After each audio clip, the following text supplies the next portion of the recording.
오늘 주시는 말씀은 마가복음 9장 9절로부터 19절 그리고 29절입니다. 마가복음 9장 9절로 19절 그리고 29절. 본문이 좀 길어서 이렇게 잘랐습니다. 제가 본문을 읽어드리도록 하겠습니다. 그들이 산에서 내려올 때에 예수께서 경고하시되 인자가 죽은 자 가운데서 살아날 때까지는 본 것을 아무에게도 이르지 말라 하시니 그들이 이 말씀을 마음에 두며 서로 문의하되 죽은 자 가운데서 살아나는 것이 무엇일까 하고, 이에 예수께 묻자 이르되 어찌하여 서기관들이 엘리야가 먼저 와야 하리라 하나이까. 이르시되 엘리야가 과연 먼저 와서 모든 것을 회복하거니와 어찌 인자에 대하여 기록하기를 많은 고난을 받고 멸시를 당하리라 하였느냐. 그러나 내가 너희에게 이르노니 엘리야가 왔으되 기록된 바와 같이 사람들이 함부로 대우하였느니라 하시니라. 이에 그들이 제자들에게 와서 보니 큰 무리가 그들을 둘러싸고 서기관들이 그들과 더불어 변론하고 있더라. 온 무리가 곧 예수를 보고 매우 놀라며 달려와 문안하거늘 예수께서 물으시되 너희가 무엇을 그들과 변론하느냐. 무리 중에 하나가 대답하되 선생님, 말 못하게 귀신 들린 내 아들을 선생님께 데려왔나이다. 귀신이 어디서든지 그를 잡으면 거꾸러져 거품을 흘리며 이를 갈며 그리고 파리에 지는지라. 내가 선생님의 제자들에게 내쫓아 달라 하였으나 그들이 능히 하지 못하더이다. 대답하여 이르시되 믿음이 없는 세대여, 내가 얼마나 너희와 함께 있으며 얼마나 너희에게 참으리요. 그를 내게로 데려오라 하시매 이르시되 기도 외에 다른 것으로는 이런 종류가 나갈 수 없느니라 하시니라. 아멘. 지난 시간에 우리는 두 번째 큰 단락이 시작되면서 베드로의 신앙 고백이 나오고 그리고 예수님의 순환 예고도 나온다. 그리고 지난 시간에 같이 살펴본 거는 예수님의 사역의 새로운 전환점이 되는 어떤 사건이 있었죠. 그게 바로 변화산 사건인데 이 사건까지의 이야기를 같이 살펴보았습니다. 말씀을 드린 것처럼 순환 예고 그러면 우리는 무엇을 생각합니까? 예수님의 고난과 죽음 그리고 부활까지의 이야기다 그렇게 생각하지만 일반적으로 우리 마음 가운데 답답하게 자리 잡고 있는 것은 순환 예고 그러면 어쩌면 예수님의 사역이 실패로 끝나는 것이 아니냐라는 생각을 가질 수가 있다라는 거죠. 그러나 사실 예수님의 고난과 죽음과 부활이라고 하는 것은 실패가 아니다라는 것을 마가복음은 우리에게 말하고 싶은 거죠. 이 땅에 예수님이 오셔서 감당하셔야 될 사역이 뭡니까? 고난이죠. 죽음이고 부활이다라는 겁니다. 그래서 지난 시간에 변화산 사건을 통해서 무엇을 말하고 있느냐 하면요, 모세와 엘리야가 함께 어울리는 예수님의 변화되신 변형되신 그 모습을 제자들로 하여금 목격하는 사건이라는 거예요. 그리고 하늘로부터는 이는 내 사랑하는 아들이니 너희는 그의 말을 들으라라는 음성으로 이분이 예수가 바로 메시아다라는 것을 확정시켜주는 이야기가 바로 변화산 사건이었다라는 겁니다. 이게 왜 필요하냐 하면요, 앞으로 우리가 마가복음을 읽게 되면서 무슨 생각을 하느냐, 이 책을 읽는, 이 복음서를 읽는 독자들에게 앞으로 진행될 얘기는 예수님이 말씀하신 것처럼 순환이에요. 순환. 고난과 죽음과 부활이 예비되어 있기 때문에 이걸 우리가 부인할 수 없다는 거죠. 이것을 받아들이고 그러나 실망과 좌절하는 것이 아니고 기대하는 마음을 가지고 우리도 제자들처럼 오직 예수님만 바라보고 예수님의 말씀만 듣고 따라가야 한다라는 이야기를 했던 것이 바로 지난주 우리가 살펴봤던 이제 말씀의 내용이었습니다. 자, 오늘 본문으로 이제 들어오면요, 오늘 본문은 변화산 사건의 끝부분에 나타나는 이야기입니다. 우리가 또 잘 알고 있기는 하지만 또 잘 이해하지 못하는 이야기들이 나와요. 이게 왜 그러냐면 인자, 엘리야 이런 언급이 나오기 때문에 이게 무슨 말이냐 이렇게 생각하실 분들이 있습니다. 그래서 그 이야기가 있고 그 다음에 또 이어지는 이야기가 귀신 들린 아이를 고치신 사건이거든요. 요 두 사건을 하나로 좀 묶어서 같이 말씀을 살펴보도록 하겠습니다. 자, 일단 변화산 사건의 끝부분인 9절부터 13절까지의 말씀 우리가 읽었는데, 이 말씀을 보면요, 무슨 이야기를 하고 있는지 감이 좀 잡히지 않을 수가 있습니다. 인자, 엘리야 이런 이야기가 나오는데, 우리가 유대적인 배경 지식이 없는 사람들이기 때문에 인자, 엘리야 그러면 딱딱딱딱 떠오르는 말씀들이 있어야 돼요. 근데 이게 없죠, 우리는. 그렇기 때문에 요 부분들을 정의하지 않고서는 이 말씀을 잘 이해할 수가 없다라는 겁니다.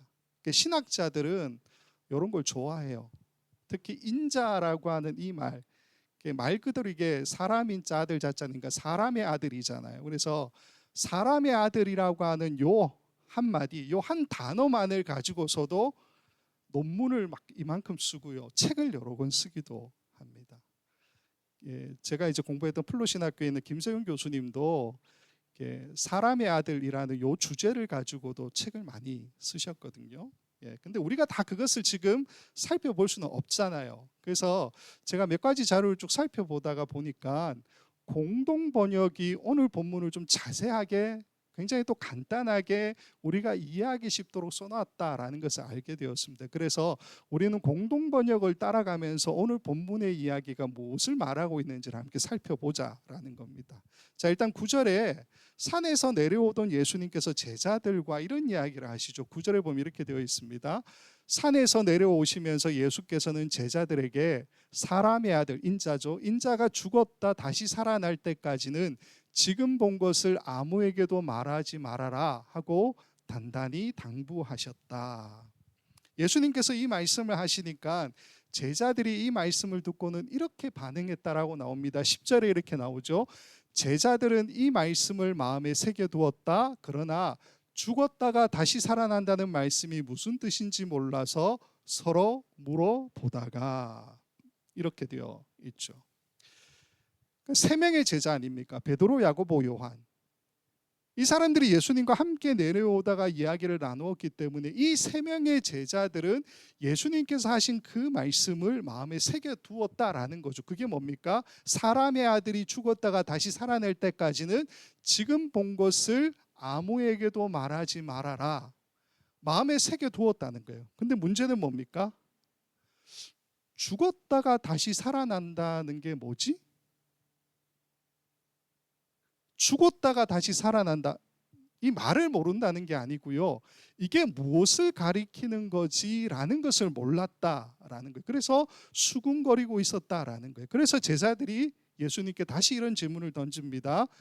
11절 공동번역 보면 이렇게 되어 있습니다. 예수께 율법학자들은 엘리야가 먼저 와야 한다고 하는데 어떻게 된 일입니까? 하고 물었다. 이게 무슨 말이냐 하면요, 일단 제자들이 지금 죽었다가 다시 살아난다라고 하는 표현에 퀘스천 마크를 딱 떠올렸잖아요. 이게 무슨 말이지라고, 무엇을 가리키지라고 생각했다는 건데, 동시에 무슨 말이냐면요, 다른 데는 이 말을 쓸 수 없다라는 것을 제자들이 이미 알고 있었다라는 것이 전제로 깔려 있다는 거예요. 무슨 말이냐면요, 죽은 자가 다시 살아난다라고 하는 이 말은 누구에게만 쓰는 겁니까? 메시아요, 메시아. 그들이 기다리는 메시아. 본문으로 말씀을 드리면요, 이전에 베드로의 신앙 고백이 있지 않습니까? 그리고 예수님이 순환을 예고하시잖아요. 그리고 바로 직전에 변화산 사건을 경험했던 것이 제자들이 지금까지 큰 두 번째 단락을 지나오면서 경험했던 사건들 아니겠습니까? 자, 이 모든 사건들이 가리키고 있는 손가락의 끝이 어디입니까? 그 끝에는 예수가 누구신가라는 것을 이야기하고 있다라는 거예요. 예수가 누구십니까? 메시아다, 그리스도다. 그래서 베드로가 어떻게 고백합니까? 주는 그리스도신이다라고 고백했다라는 거죠. 이러한 흐름 속에서 산에서 내려오면서 예수님께서 인자가 죽었다가 다시 살아날 때까지는 지금 본 것을 아무에게도 말하지 말라라고 말씀하셨을 때 제자들이 몰랐을까요? 아니요. 단순하게 퀘스천 마크를 했던 것이 아니고요, 어느 정도는 알고 있었다는 거죠. 이 표현 자체가 메시아에게 쓰인다라는 것도 알고 있었고, 사건의 진행 속에 그들이 있었잖아요. 그 사건들 속에 예수님이 누구신가에 대한 어느 정도의 확신도 제자들이 가지고 있었다라고 보는 것이 맞다라는 거예요. 그래서 거두절미하고 제자들이 지금 뭘 묻고 있느냐 하면 서기관들이 이런 얘기 하던데요 라고 이야기해요. 서기관들이, 여기는 율법학자라고 되어 있지만 우리 성경에 보면 서기관이라고 되어 있기 때문에 서기관들이 이렇게 묻는데요 라고 이야기해요. 그게 뭐냐 하면 말라기 4장 5절 6절에 보면은 메시아가 오시기 전에 엘리야를 먼저 하나님께서 보내시겠다라는 말씀이 있다는 거예요. 말씀을 읽지 않겠습니다. 말라기 4장 5절 6절에 보면 그 말씀이 있는데, 먼저 보내겠다고 말씀하고 계시는 그 엘리야, 예수님 당신이 메시아라면 먼저 보낸다는 엘리야, 그는 누구입니까? 라는 질문을 지금 제자들이 하고 있다라는 거예요. 그래서 거기에 대한 대답으로 예수님 말씀하신 게 12절 13절에 이렇게 나옵니다. 예수께서는 이렇게 대답하셨다. 과연 엘리야가 먼저 와서 모든 것을 바로잡아 놓을 것이다. 그런데 성서에 사람의 아들이 많은 고난을 받고 멸시를 당하리라고 한 것은 무슨 까닭이겠느냐? 너희에게 말해 두거니와 사실은 성서에 기록된 대로 엘리야는 벌써 왔었고 사람들은 그를 제멋대로 다루었다. 대충 감은 좀 잡히시죠? 조금 어려워요. 꼬아나가지고. 그래서 저희가 이해를 돕기 위해서 같은 평행 본문이 마태복음을 보게 되면요, 17장 12절 13절에 이렇게 되어 있습니다. 내가 너에게 말하노니 엘리야가 이미 왔으되 사람들이 알지 못하고 임의로 대우하였도다. 인자도 이와 같이 그들에게 고난을 받으리라 하시니 그제서야 제자들이 예수께서 말씀하신 것이 세례 요한인 줄을 깨달으니라. 정리해 되면 이렇게 됩니다. 제자들은요, 예수님과 함께 산에서 내려오다가, 변화산 사건을 겪고 산에서 내려오다가 어느 정도 확신을 가지고 예수님께 다시 되물어요. 그 질문이 서기관들이 했던 질문이라는 거예요. 당신이 메시아라면 메시아 이전에 와야 될 엘리야는 누구입니까? 라는 질문을 예수님께 던져요. 그랬더니 예수님의 대답이 뭐라는 겁니까? 지금 봤던 이 마태복음을 기준으로 하면은 엘리야가 이미 왔어. 그게 세례 요한이야. 그런데 사람들이 잘 몰라서 그를 임의로 대우했어. 이게 뭐냐면 죽였다는 거예요. 세례 요한을 죽였어. 마찬가지로 인자도 세례 요한처럼 그들에게 고난을 받게 될 거야 라는 이야기를 예수님께서 하고 계시죠. 근데 오늘 본문이, 우리의 본문 마가복음을 보게 되면요, 이걸 순서를 바꿔놨다라는 겁니다. 똑같은 얘기예요. 근데 순서를 바꿔서 사람의 아들 인자가 많은 고난을 받고 멸시를 당하리라 라고 성경에 예언되어 있지 않느냐. 그것처럼 메시아보다 먼저 보냄을 받은 엘리야, 그 사람이 세례 요한인데 사람들이 그를 제멋대로 다루었다는 거예요. 다루었어. 그래서 그가 고난받다가 죽임당한 것 아니냐. 마찬가지로 나에게도 그렇게 할 거야 라는 이야기를 예수님께서 해주고 계신 말씀이라는 겁니다. 쉽게 간단하게 정리하면 어떤 이야기냐면요, 사건들을 통해서 이미 예수가 메시아다라는 것은 드러나 있는 거예요. 그 사건은 드러나 있는데 뭘 이야기해주고 있냐면 메시아 전에 하나님께서 보내실 엘리야가 누구라고요? 세례 요한이다 라는 거예요. 그렇기 때문에 예수는 메시아다, 이렇게 되는 겁니다. 예수가 메시아다, 메시아 전에 보낼 엘리야는 세례 요한이다, 그러니까 예수가 메시아다. 간단하게 보면 요 세 가지를 이야기하고 있는 것이 바로 오늘 본문의 이야기라는 겁니다. 이렇게 이해하는 게 어렵지는 않으시죠? 예. 변화산 사건의 이야기는 여기서 이렇게 끝이 납니다. 그런데 이 다음에 나오는 귀신 들린 아이를 고치신 사건이 계속 이야기가 나오는데, 우리가 이 두 가지의 사건을 따로 볼 것이 아니라 변화산 사건부터 쭉 이어지는 하나의 사건으로 좀 볼 필요가 있습니다. 왜 그러냐면요, 두 사건이 시작되는 바로 제일 앞에 있는 나오는 말씀 9절과 14절을 보면 이렇게 되어 있습니다. 빨간 것만 제가 읽을게요. 그들이 산에서 내려올 때에 이렇게 되잖아요. 그러면서 예수님과 제자들이 대화를 나누다가 이에 그들이 제자들에게 와서 보니라고 되어 있죠. 산에서 내려오던 예수님 일행이 같이 대화를 나누다가 남아있던 제자들에게 이제 와서 보니 어떤 일이 일어났었다고요? 서기관들과 제자들이 더불어서 신랄하게 변론하고 있었다. 그렇게 이야기하고 있죠. 그 모습을 예수님께서 보시고는 제자들에게 이런 질문을 하십니다. 마가복음 9장 16절, 예수께서 물으시되 너희가 무엇을 그들과 변론하느냐. 자, 여기에 대해서 제자들이 묵묵부답 아무 말이 없어요. 서기관들도 아무 말이 없고요. 근데 서기관도 제자도 아닌 어떤 한 사람이 예수님께 이런 대답을 합니다. 마가복음 9장 17절 18절, 무리 중에 하나가 대답하되 선생님, 말 못하게 귀신 들린 내 아들을 선생님께 데려왔나이다. 귀신이 어디서든지 그를 잡으면 거꾸러져 거품을 흘리며 이를 갈며 그리고 파리해지는지라. 내가 선생님의 제자들에게 내쫓아달라 하였으나 그들이 능히 하지 못하더이다. 자, 우리는 이 사람이 귀신 들린 아이의 아버지라는 것을 알고 있죠. 알게 되는데 이 아버지가 무슨 이야기를 합니까? 자식을 데려왔는데 제자들이 못 고치더라라는 이야기를 하죠. 남아있던 제자들이 굉장히 곤혹스러울 수밖에 없는 이야기를 지금 아버지가 하고 있었다라는 거예요. 그리고 예수님께서 이 대답을 듣자마자 갑자기 화를 내시는 듯 말씀하는 장면이 19절에 이렇게 이어집니다. 마가복음 9장 19절, 대답하여 이르시되 믿음이 없는 세대여, 내가 얼마나 너희와 함께 있으며 얼마나 너에게 참으리요, 그를 내게로 데려오라 하시매. 믿음이 없는 세대여, 내가 얼마나 너희와 함께 있으며 얼마나 너희에게 참으리요 라고 하셨던 예수님의 이 말씀은 아마도 예수님의 답답한 마음을 표현하고 있는 것이 아닐까 하는 생각이 듭니다. 왜 그러냐 하면요, 이미 예수님 순환 예고 하셨잖아요. 순환 예고 하셨고요. 그 다음에는 변화산 사건 속에서 어떤 이야기를 하셨습니까? 변화산 끝나고 난 다음에 제자들과 내려오다가 인자가 죽었다가 다시 살아날 때 언급하셨잖아요. 물론 그 이야기를 베드로, 야고보, 요한 세 사람밖에 듣지 못했지만 어쨌건 이미 예수님이 자신의 죽음에 대해서 예고를 하셨는데 그날이 곧 다가올 거고 임박했음에도 불구하고 예수님은 아는데 제자들은 별로 심각하지 않은 상황처럼 보이죠. 이런 일이 처음이면 몰라도 아니요, 이런 일이 또 있었잖아요. 귀신을 내쫓던 그 일이. 마가복음 6장 7절과 12절 13절을 보면 이렇게 되어 있죠.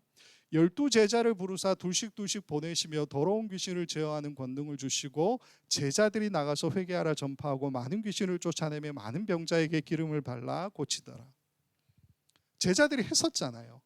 예수님이 둘씩 짝지어서 보냈을 때에 귀신을 제어하는 권능을 주셨다고 얘기하고 실제로 나갔더니 귀신이 자기들로부터 제어되는 것을 제자들이 경험했었잖아요. 근데 지금 그 아이를 고치지 못하고 있는 모습을 예수님께서 보시니까 화가 나셨는 건지 아니면 안타까워서 그랬는지 모르겠지만 예수님께서 그런 표현을 하셨다는 거예요. 믿음이 없는 세대여, 내가 얼마나 너희와 함께 있으며 얼마나 너희에게 참으리요. 그러면서도 예수님 뒤에 뭐라고 이야기하십니까? 그를 내게로 데려오라, 그렇게 이야기하시죠. 그리고 그 다음 말씀이 이렇게 이어집니다. 마가복음 9장 20절, 이에 데리고 오니 귀신이 예수를 보고 곧 그 아이로 심히 경련을 일으키게 하는지라 그가 땅에 엎드러져 구르며 거품을 흘리더라. 예수님께서 아이의 이 모습을 보시고는 아이의 아버지에게 이렇게 질문을 하십니다. 9장 21절 앞부분, 예수께서 그 아버지에게 물으시되 언제부터 이렇게 되었느냐 하시니 그 대답이 이렇게 이어집니다. 9장 21절 뒷부분부터 22절, 이르되 어릴 때부터니이다. 귀신이 그를 죽이려고 불과 물에 자주 던졌나이다. 그러나 무엇을 하실 수 있거든 우리를 불쌍히 여기사 도와 주옵소서. 어릴 때부터 이 아이가 귀신에 의해서 통제당하고 있는 듯한 모습을 아버지가 이야기하고 있죠. 아이의 아버지가 그러나 무엇을 하실 수 있거든 우리를 불쌍히 여기사 도와주옵소서라고 한 말에 우리의 감정을 좀 이입해 보면 어떤 이야기입니까? 무엇을 하실 수 있거든, 이 말은요, 그동안 이 아이의 아버지가 아이를 고치기 위해서 사방팔방으로 애써왔다라는 것을 이야기하고 있죠. 그러면서도 우리를 불쌍히 여기사 도와주옵소서라고 요청하고 있는 것은 아버지로서는 어쩌면 지금 여기가 마지막 희망이다, 더 이상 기대할 것이 없다라고 생각하며 예수님께 던지고 있는 말은 아닐까 하는 생각이 들지요. 근데 이러한 요청에 대한 예수님의 대답이 좀 의외입니다. 9장 23절을 보면 이렇게 되어 있죠. 예수께서 이르시되 할 수 있거든이 무슨 말이냐, 믿는 자에게는 능히 하지 못할 일이 없느니라 하시니. 아마도 이 말은 예수님께서 이 아버지의 간절함, 절박함이라고 하는 것을 꼭 집어서 말씀하고 있는 것이 아닐까 하는 생각이 듭니다. 할 수 있거든이 무슨 말이냐? 아니, 믿는 자에게는 능히 하지 못할 일이 없다. 근데 생각해 보면요, 이건 누구한테 하는 얘기예요? 제자들한테 하는 이야기잖아요. 제자들이 못했으니까요. 근데 아버지는 이 말을 듣고서는 어떻게 반응합니까? 9장 24절에 보면 이렇게 소리 지르죠. 곧 그 아이의 아버지가 소리 질러 이르되 내가 믿나이다, 나의 믿음 없는 것을 도와주소서 하더라. 절망이 희망으로 바뀌는 그러한 외침을 아이의 아버지가 하고 있죠. 그러면서 이 사건의 이야기가 이렇게 끝이 납니다. 25절부터 27절까지. 예수께서 무리가 달려와 모이는 것을 보시고 그 더러운 귀신을 꾸짖어 이르시되 말 못하고 못 듣는 귀신아, 내가 내게 명하노니 그 아이에게서 나오고 다시 들어가지 말라 하시매 귀신이 소리를 지르며 아이로 심히 격려를 일으키게 하고 나가니 그 아이가 죽은 것 같이 되어 많은 사람이 말하기를 죽었다 하나 예수께서 그 손을 잡아 일으키시니 이에 일어서니라. 결론은 다 좋게 끝났죠. 모든 문제를 예수님께서 다 해결하셨다라는 거예요. 근데 문제는 계속됩니다. 왜 그렇습니까? 제자들이 찝찝해요. 왜 찝찝합니까? 예전에는 귀신을 쫓아내는 권능을 예수님으로부터 받았고 정말로 귀신을 쫓아냈던 적이 있었는데 왜 지금은 못했느냐라는 거죠. 거기에 대해서 예수님께 책망을 들었는데 심지어는 어떻게 들었습니까? 믿음이 없다, 그렇게까지 책망 듣고 있지 않습니까? 자신들의 실패를 곱씹던 이 제자들이 그래서 집으로 들어가자마자 예수님께 조용하게 이렇게 질문하죠. 9장 28절입니다. 집에 들어가심에 제자들이 조용히 묻자오되 우리는 어찌하여 능히 귀신을 쫓아내지 못하였나이까. 여기에 이제 예수님의 대답이 이렇게 나옵니다. 오늘의 문제의 구절이죠. 마가복음 9장 29절. 이르시되 기도 외에 다른 곳으로는 이런 종류가 나갈 수 없느니라 하시니라. 기도 외에는 다른 곳으로는 이런 종류가 나갈 수 없느니라. 그러면 우리는 문제가 좀 있습니다. 왜 그렇습니까? 기도로 어떤 능력을 배출해야 되잖아요. 저희 교회는 그렇지 않아요. 기도를 그렇게 막 열심히 하고 막 부르짖고 주여 삼창하고 안 그러잖아요. 왜 예수님이 이런 대답을 하셨을까요? 제가 요 29절에 대한 설교문을 쭉 찾아보면서 주석이나 이런 것들을 찾아보면서도 좀 느끼는 부분이 뭐였냐면요, 요 기도 외에 다른 것으로는 이런 종류가 나갈 수 없느니라라고 하는 이 말을 기도의 능력, 뭐 기도의 필요성, 더 깊은 기도, 영적 기도 훈련 이런 것들로 해석해요. 쉽게 말해서 이런 종류가 나가기 위해서는 우리의 더 높은 노력이나 더 깊은 차원의 능력이 필요하고 이런 것들이 부족했기 때문에 제자들은 예수님처럼 귀신을 쫓아내지 못했다라고 이야기하는 것처럼 들려요. 우리와 예수님하고는 레벨 차이가 난다는 거예요. 이 레벨이 차이 나는 것을 메꾸기 위해서는 나의 노력, 나의 능력이 더 추가되어야 되는데 이걸 어떻게 하나? 대부분의 주석들을 보면 이걸 어떻게 하는지에 대해서 이야기하고 있어요. 그래서 수많은 기도의 종류, 기도의 효능, 기도의 능력, 기도의 역사 이런 것들이 장황하게 써 있고요. 사실 근거도 부족하지만 뭔가 신비롭고 알 수 없고 은혜롭고 기이한 현상 같은 것들을 가져와서 이 말씀을 해석하는 경우가 굉장히 많습니다. 근데 여러분 생각해 보세요. 지금 제가 계속 설교하면서 앞에 있는 이야기를 자꾸 하잖아요. 앞에 있는 이야기가 뭡니까? 변화사 사건이죠. 산에서 내려오서 예수님이 제자들과 함께 나눴던 이야기 아닙니까? 그리고 지금 귀신 들린 아이를 고쳐주는 이 이야기가 나왔는데, 제가 처음부터 말씀을 드렸지만 이야기는 사건은 연결되죠. 사건은 연결된다라는 겁니다. 베드로의 신앙 고백부터 시작해서 예수님의 순환 예고, 변화산 사건, 그리고 예수님이 제자들과 함께 내려오면서 나누었던 대화, 오늘 본문에 귀신 들린 아이를 고치는 이 사건 모두 다 하나로 연결되어서 우리에게 무엇을 말해준다고요? 두 번째 큰 단락이 이야기하고 있는 것이 예수는 누구인가라는 거예요. 예수는 누구신가? 근데 여기서 갑자기 29절에 기도 외에 다른 것으로는 이런 종류가 나갈 수 없느니라라고 예수님 말씀하셨다고 해서 이게 기도의 능력이니 기도의 수준이니 뭐 레벨의 차이가 나기 때문에 이런 것들을 우리가 훈련해서 맺고 가야 된다. 예수님 그런 말씀을 하셨다고 보는 것이 맞겠느냐라는 겁니다. 그렇지 않다고 생각해요.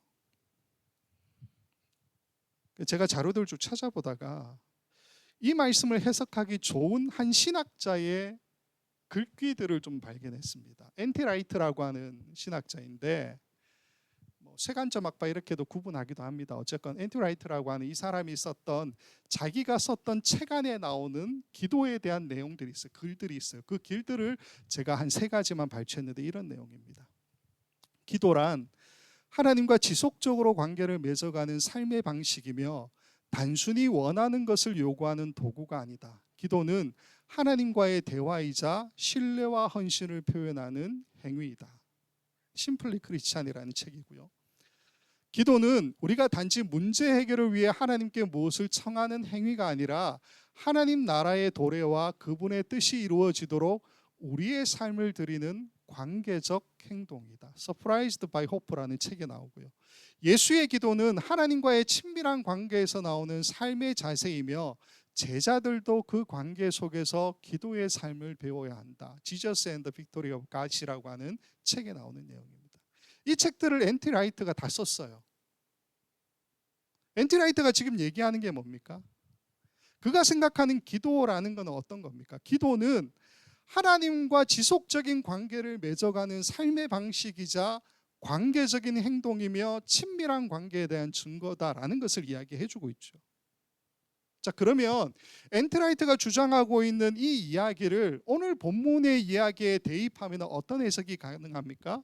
예수님이 여기에서 기도 외에 다른 것으로는 이런 종류가 나갈 수 없느니라라고 말씀하신 것은 우리에게 무엇을 이야기한다고요? 변화산 사건이 앞에 있었잖아요. 그 사건을 통해서 이미 예수님과 하나님의 관계가 어떤 것인지를 보여주고 있잖아요. 제자들이 그걸 눈으로 봤잖아요. 그 자리에 누가 있었습니까? 모세가 있고 엘리야가 있었다고요. 그것을 보고 확인했던 것처럼 제자들에게 무엇을 말한다고요? 너희도 그 관계 안에 들어와야 되지 않겠느냐라는 이야기라는 거라고요. 제자들이 귀신 들린 아이를 고치지 못한 이유가 뭡니까? 하나님과의 깊은 관계, 친밀한 관계, 이게 기도가 가지고 있는 진짜 의미다라는 것을 이해하지 못했기 때문이라고 볼 수 있는 것이 아니냐라는 거예요. 그래서 우리가 29절을 다시 번역하면, 이 관점으로 다시 해석하면 이렇게 번역하는 것이 맞죠. 이르시되 기도라는 하나님과의 깊은 관계 없이는 다른 어떤 것으로도 이런 종류가 나갈 수 없느니라 하시니라. 다시 말씀을 드릴게요. 이르시되 기도라는 하나님과의 깊은 관계 없이는 다른 어떤 것으로도 이런 종류가 나갈 수 없느니라 하시니라. 제자들이 예수님과 산에서 내려오다가 또 남아있던 제자들도 마찬가지지만 맨 먼저 그들이 부닥쳤던 문제가 뭡니까? 그들이 고칠 수 없었던 귀신 들린 아이였죠. 근데 그거는 외적으로 나타나는 현상일 뿐이고요. 정말 그들에게 중요한 문제는 뭡니까? 변화산에서 봤잖아요. 예수님이 어떤 분이시고 어떤 관계 안에 있는지를 봤음에도 불구하고 하나님과의 그 관계, 내가 정립하고 세워가야 할 그 하나님과의 관계에 대한 이해가 제자들에게 아직 부족했다. 그게 이 제자들의 문제다라는 거죠. 예수님이 변화산 사건에서 보여주셨고, 또 시시때때로 예수님 기도하실 때마다 산에 가셔서 홀로 기도하시는 모습도 보여주지 않았습니까? 마찬가지로 이제는 예수님의 능력에 매료되어서 시간 가는 줄 모르고 그냥 예수님 따라다니기에 급급했던 제자들이 아니라, 이 시점에서 말씀하고 있는 것이 뭡니까? 조금 더 넓은, 조금 더 진지한 하나님과의 관계, 이것을 다시 생각해 볼 것을 말씀하고 있는 표현이 바로 기도 외에 다른 것으로는 이런 종류가 나갈 수 없느니라는 예수님의 대답이 아니냐라는 겁니다. 우리가 개인적으로 매우 훌륭한 신앙 고백을 하고요, 예수님의 고난과 죽음과 부활에 대해서 모든 것을 잘 다 이해하고 있다 하더라도요, 변화산 사건과 같은 어떤 신비한 경험이 우리에게 있다 하더라도, 귀신을 쫓아낼 수 있는 어떤 능력이 있고 방언도 하고 예언도 하고 어떤 더 깊고 넓은 영적인 체험, 이런 수준에 우리가 도달했다 하더라도, 여러분, 이 모든 것은 다 수단이죠. 무엇을 위한 수단입니까? 하나님과의 친밀한 관계를 위한 수단일 뿐이다라는 거죠. 쉽게 말해서 우리의 믿음의 본질이 뭡니까? 우리의 믿음의 본질은 체험이나 권능이나 어떤 능력이 나타나는 것이 아니고요, 관계죠, 관계. 모든 것은 다 하나님과의 친밀한 관계로 이끌어가는 도구일 뿐이다라는 겁니다. 방언도 할 수 있고요, 예언도 할 수 있어요. 기도 열심히 하시면 금리빨이 바뀌고 하늘에서 가루가 떨어질지는 잘 모르겠지만, 제가 체험은 안 해봐서 방언은 해봤거든요. 방언의 장점이 뭐냐? 저 한 가지만 말씀을 드릴 수 있습니다. 제가 방언을 하면서도 무슨 말인지 제가 해석을 못하기 때문에 그 방언의 유익을 여러분들한테 이야기할 수 없어요. 그러나 딱 하나를 이야기할 수 있는 게 뭐냐면요, 하나님과의 친밀하고 깊은 관계에 들어가는 경험은 할 수 있어요. 근데 이것도 지극히 개인적인 경험일 뿐이다라는 거죠. 그러나 그런 모든 체험과 어떤 능력이 우리에게 나타난다 할지라도 그게 우리의 목적이 아니다라는 겁니다. 우리의 목적은 어디에 있습니까? 우리 믿음의 본질은 하나님과의 깊은 관계에 있다라는 거죠. 바울 사도가 이걸 고린도전서에서 사랑이라고 하는 관계적인 표현을 써서 이렇게 이야기하죠. 고린도전서 13장 1절부터 3절, 우리가 잘 아는 말씀입니다. 내가 사람의 방언과 천사의 말을 할지라도 사랑이 없으면 소리나는 구리와 울리는 꽹과리가 되고, 내가 예언하는 능력이 있어 모든 비밀과 모든 지식을 알고 또 산을 옮길 만한 모든 믿음이 있을지라도 사랑이 없으면 내가 아무것도 아니요, 내가 내게 있는 모든 것으로 구제하고 또 내 몸을 불사르게 내어줄지라도 사랑이 없으면 내게 아무 유익이 없느니라. 여러분, 여기에 사랑이라고 하는 이 단어에 하나님과의 관계 혹은 사랑의 관계라는 말을 써도 전혀 무리가 없어요. 바울 사도가 그래서 이 사랑의 관계의 맨 마지막을 어떻게 결론 내리고 있습니까? 고린도전서 13장 12, 13절, 우리가 지금은 거울로 보는 것 같이 희미하나 그때에는 얼굴과 얼굴을 대하여 볼 것이요, 지금은 내가 부분적으로 아나 그때에는 주께서 나를 아신 것 같이 내가 온전히 알리라. 사랑으로 하나님과의 더 친밀한 관계 이야기하잖아요. 13절, 그런즉 믿음, 소망, 사랑, 이 세 가지는 항상 있을 것인데 그 중에 제일은 사랑이니라. 사랑의 관계니라. 하나님과의 친밀한 관계니라. 이렇게 해석할 수 있죠. 로마서에서도 바울 사도가 비슷한 이야기를 합니다. 8장 35절 37절, 누가 우리를 그리스도의 사랑에서 끊으리요, 환난이나 공고나 박해나 기근이나 적신이나 위험이나 칼이랴. 그러나 이 모든 일에 우리를 사랑하시는 이로 말미암아 우리가 넉넉히 이기느니라. 이 말씀을 하고 바울 사도가 확신하면서 이렇게 선언합니다. 8장 38, 39절, 내가 확신하노니 사망이나 생명이나 천사들이나 권세자들이나 현재일이나 장래일이나 능력이나 높음이나 깊음이나 다른 어떤 피조물이라도 우리를 우리 주 그리스도 예수 안에 있는 하나님의 사랑에서, 하나님의 관계에서 끊을 수 없으리라. 오늘 말씀에서 예수님이 기도 외에 다른 것으로는 이런 종류가 나갈 수 없느니라라고 말씀하시는 것은요, 기도의 어떤 능력, 이적, 기적, 나타나는 현상, 이런 것들을 우리가 추구하라는 말씀이 결코 아닙니다. 그래서 더 많이 기도해야 되고 더 깊은 기도를 해야 되고 능력이 나타나야 되고 기도하면 사람이 넘어가고 하늘에서 금가루가, 아니, 그런 이야기 하는 게 아니라고요. 여기서 언급하고 있는 기도는요, 하나님과의 친밀한 관계를 우리에게 말해주고 있죠. 근데 그 친밀한 관계는요, 매우 일방적이면서 하나님이 우리에게 확신을 주는 관계이죠. 그렇지 않습니까? 하나님이 일방적으로 우리에게 주시고요, 하나님이 확신을 주시는 관계가 바로 하나님과의 친밀한 관계라는 거예요. 우리는 그 확신 속에서 하나님과의 친밀한 관계를 누리고 살아갈 수 있는 거 아니냐라는 겁니다. 사랑하는 성도 여러분, 오늘 말씀에서 예수님께서 기도 외에 다른 것으로는 이런 종류가 나갈 수 없느니라라고 하셨던 이 말씀이 더 깊은 하나님과의 친밀한 관계를 말씀하고 있다는 사실을 우리가 기억했으면 좋겠습니다. 그리고 기도하실 때마다 더 깊은 하나님과의 그 관계를 기대하고 소망하고 또 체험하시는 저와 여러분 되기를 원합니다. 마가복음이 계속 얘기하는 게 뭡니까? 예수가 메시아다, 그거 아니에요. 우리의 기도가 그 사실을 깨닫는 데까지 가는 기도가 되어야 하지 않겠습니까? 이것을 우리가 기억하고요, 우리에게 주어진 이 삶의 길을 하나님이 주시는 그 친밀한 관계에 대한 확신을 가지고서 함께 걸어갈 수 있는 저 여러분 모두가 될 수 있기를 우리 주님의 이름으로 간절히 축원을 드립니다. 기도하겠습니다.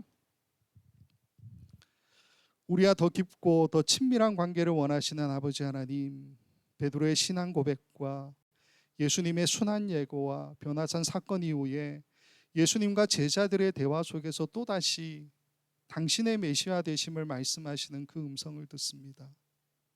귀신 들린 아이를 고치지 못해서 어찌할 바 몰라 하던 그 제자들의 모습 속에서는 우리들의 연약한 모습도 발견합니다.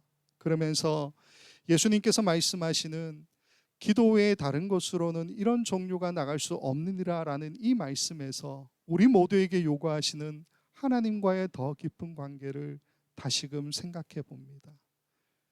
지금까지 말씀을 제대로 이해하지 못하고 우리 마음대로 해석하고 받아들이는 잘못으로 하나님 우리를 용서하여 주시고, 오늘 이 기도에 관한 예수님의 말씀, 더 깊은 하나님과의 관계를 말씀하고 있다는 이 사실을 우리가 깊이 공감하며 우리 삶에 하나님과의 더 친밀한 관계를 위해서 고민하고 애쓰는 우리 모두가 될 수 있도록 허락하여 주시옵소서.